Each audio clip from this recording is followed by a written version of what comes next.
Le Paris FC. Les gars, Antoine Arnaud, grosse opération de com'. Hein. Antoine Arnaud, est-ce que vous l'aviez déjà entendu parler foot Jamais. Même s'exprimer un peu de tout sujet. C'est des gens, la famille Arnaud, qui sont plutôt secrets en général. Est-ce que, en préambule, est-ce qu'on peut penser que cette arrivée dans le football est aussi une façon, on l'a dit d'ailleurs déjà il y a quelques temps, hein, mais rappelons-le, une façon pour la famille Arnaud, on va dire, de se reconnecter un petit peu avec tout le monde, quoi. Genre, tout le monde. On ne vit pas dans notre tour d'ivoire et on est aussi connecté avec la France. Rien de. Mais alors, tu peux être connecté avec la France en faisant autrement. Ils sont un fleuron de l'industrie française. Ils font rayonner la France partout dans le monde déjà. C'est des gens plutôt secrets. Oui. Tu vois, et là, en l'occurrence, je crois qu'il l'a dit clairement. Antoine Arnaud est un fan de sport. On va l'entendre. Il a toujours aimé le foot et il est fan du PSG depuis qu'il est tout jeune. Et à un certain moment de sa vie, puisque ça n'est pas le groupe qui achète, c'est lui. Vulgairement, on aurait dit à l'époque. Lui et ses frères et sœurs. Hein. Vulgairement, à une époque, on aurait dit, puisque ça se faisait à une autre époque dans le foot, quand le mec assouvissait une passion, on disait il se paye une danseuse. C'est exactement ça.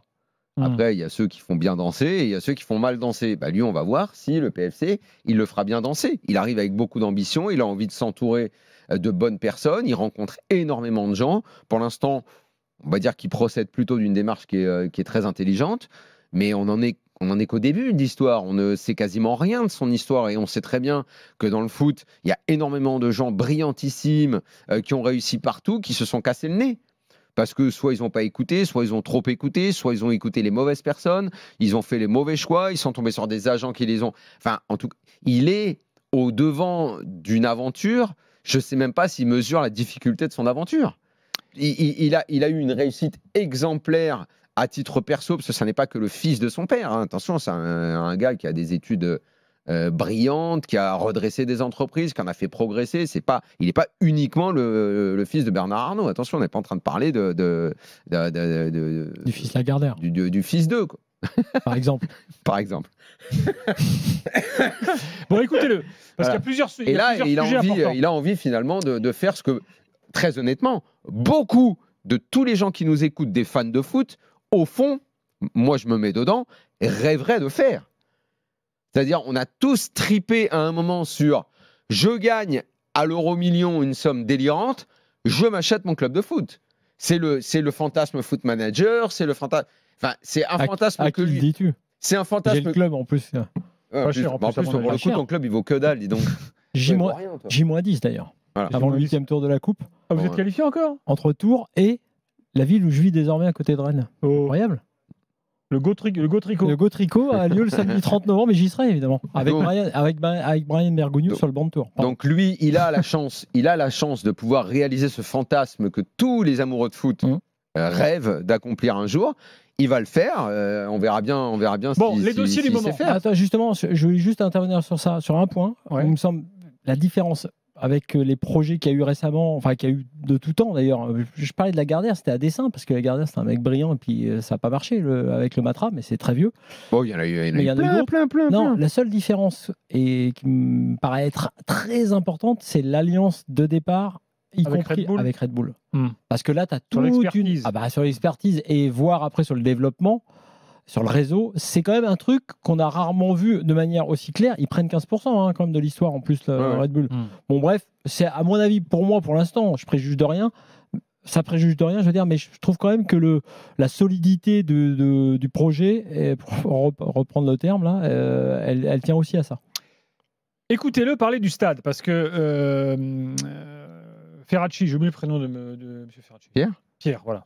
Pierre Ferracci, qui d'ailleurs ressemble de plus en plus à Lino Ventura. Je l'ai vu cet après-midi à la conférence de presse. Il y a Lino Ventura, tu réfléchis. D'accord, ok, c'est pas mal. Et bien Pierre Ferracci avait dit il y a quelques jours, ouais, le Parc des Princes, pourquoi pas. Alors il aime bien parfois être un peu provoque, Pierre Ferracci, il aime bien, parce qu'il sait très bien qu'en disant ça, ça va rendre fou le PSG.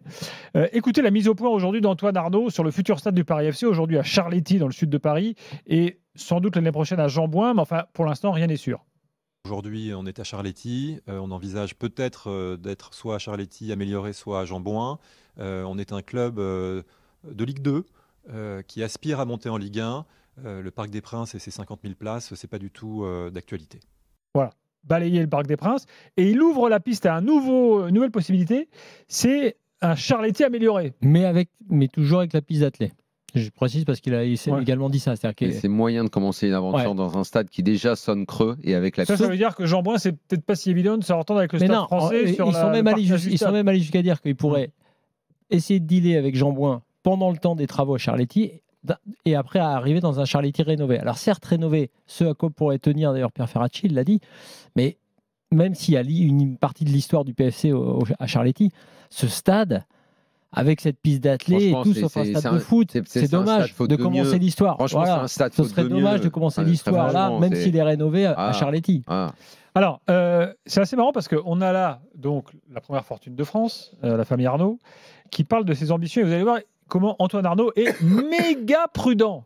Alors qu'on en a entendu des pimpins dans le football nous annoncer la Ligue des Champions. Il y en a un beau à Rouen d'ailleurs. Lui, il faut absolument qu'on l'invite. Oui, il y en a à Rouen. On espère l'avoir. Alors là, franchement, à Rouen, avec moins de moyens. Là, on tient. Lui, il dit Ligue des Champions dans 10 ans, il a dit.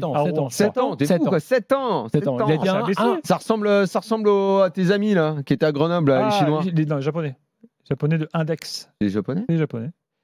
Ah oui. Bon, les Japonais qui avaient dit. C'était bien longtemps. Ils avaient dit les Ligues des Champions dans 2014. Lui, et on était en 2007. Il est entre Kashgar et les Japonais. On n'est pas loin, 7 ans, pareil. Il est entre Kashgar et les Japonais. Écoutez, Antoine Arnaud, lui, il a l'oseille et en plus, il est prudent.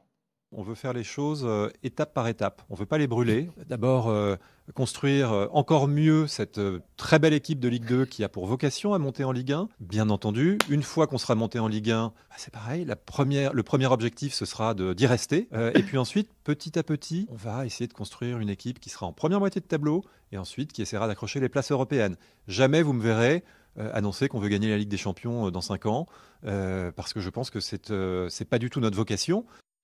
Bravo! Enfin, quelqu'un de mesuré dans ce monde de fou. Sauf que je ne peux pas croire non plus, même si son discours de prudence est tout à fait normal et logique quand on connaît le foot et la difficulté à arriver tout en haut. Mais en même temps, cette famille-là, lui, qui s'achète son club de foot, il ne peut pas avoir les plus hautes ambitions.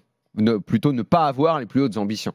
Il ne peut pas prendre un club à Paris pour être milieu de tableau ou vivoter. À terme, il y a forcément dans un coin de sa tête l'idée de grandir, d'aller jouer le titre, de faire quelque chose d'important. C'est pas possible autrement. Maintenant, il a parfaitement raison de ne pas fournir un échéancier. C'est beaucoup trop compliqué dans le football, ça on le sait. Alors, écoutez maintenant Antoine Arnaud parler de la rivalité avec le PSG. C'est intéressant parce que tout le monde s'excite depuis cette annonce. On va avoir un deuxième grand club à Paris. Et puis alors, il y aura le club du Qatar contre le club différent. Et puis comment il sera construit, on parle de formation. Et puis on dit que les anciens supporters du PSG qui ne viennent plus, ça, au PSG, iront là. Au PSG aussi, on a parlé formation et on le sait. Regarde, il y a plein de mecs de la formation qui sont là et c'est le club qui sort le plus de joueurs. Donc évidemment qu'ils font également la formation au PSG. Et on en parlait, rappelle-toi, quand Nasser avait sorti la phrase « On veut le futur Messi, on veut qu'il soit en Ile-de-France. Bon, c'est tout ça. En tout cas, écoutez Antoine Arnaud, comptez pas sur lui pour mettre de l'huile sur le feu sur la question. Le PSG est un grand club que j'admire et j'aurais pas l'immodestie de me comparer ou d'essayer de créer une espèce de rivalité factice entre notre club aujourd'hui et le futur club que sera le Paris FC et le PSG actuel. En revanche, je pense qu'il y a la place pour 2 clubs à Paris. Je pense qu'il y a la place pour construire 2 histoires différentes, peut-être complémentaires. Moi, je serai toujours d'ailleurs supporter du PSG tout en étant actionnaire du Paris FC. Sauf, je l'espère, quand on sera en Ligue 1 2 fois par an, où là, je serai plutôt pour le Paris FC. C'est ce qui fait la limite, cette phrase de mais la réalité du projet. Parce que alors, ce qui est vrai, c'est qu'il ne surjoue pas un faux truc, parce que c'est pas City United. C'est la réalité, il n'y a pas ça à Paris. Non, ça n'existe pas, donc on ne va pas l'inventer. Mais de commencer le projet en disant qu'il sera toujours un supporter du PSG, je ne sais pas. Il l'est depuis qu'il est gamin. Je suis d'accord, mais... C'est compliqué, tu ne vas pas abandonner le club. Certes, mais c'est vrai que lancer le deuxième club parisien... Et il peut ramasser des déçus du PSG, ça aussi. Mais maintenant, effectivement, il n'y a pas d'histoire pour être un rival. Non, mais lancer la conf de presse en commençant en disant moi, je serai toujours un supporter du PSG. Et puis n'oublions pas aussi que c'est un businessman. que son père et la famille du Qatar s'entendent très bien et font des affaires ensemble, que lui-même connaît très bien Nasser. Donc aujourd'hui, il n'y a pas la moitié d'un élément. Avec l'émir du Qatar qu'avec Nasser Al-Khelaifi. Qui le gros, le père, oui, bien sûr. Oui. Bah, c'est ce que j'ai dit. J'ai dit, lui, il le connaît, et le père, ils sont avec la famille du Qatar. Donc, bon, il n'y a pas la moitié d'un élément de rivalité. Après, pour ceux qui veulent connaître l'histoire de ces deux clubs-là, enfin les Siamois qu'on a séparés, ça c'est encore autre chose. Mais comme le PFC derrière n'a rien fait post-74, voilà. Dans un instant, on part à Lyon pour notre série juste un mot des longs abonnés. On parlait des clubs de région parisienne, parce que tu as parlé de stade et tout. Il y en a un qui va pas bien du tout, de club. Red Star 777. Le Red Star, c'est une catastrophe. Avec 777 qui n'est plus propriétaire, c'est les créanciers qui ont repris. Le stade, il n'y a plus une thune, c'est qu'ils étaient en travaux. Terminé, le chantier est à l'arrêt complet. Il n'y a pas de repreneur. C'est vraiment le club est très très mal en point alors qu'on commençait à en parler l'année dernière, la montée, Habib Bey, la vente, machin. Là, il n'y a plus rien. C'est un vrai problème pour les Red Star. Sportivement, ils galèrent pour se maintenir en Ligue 2.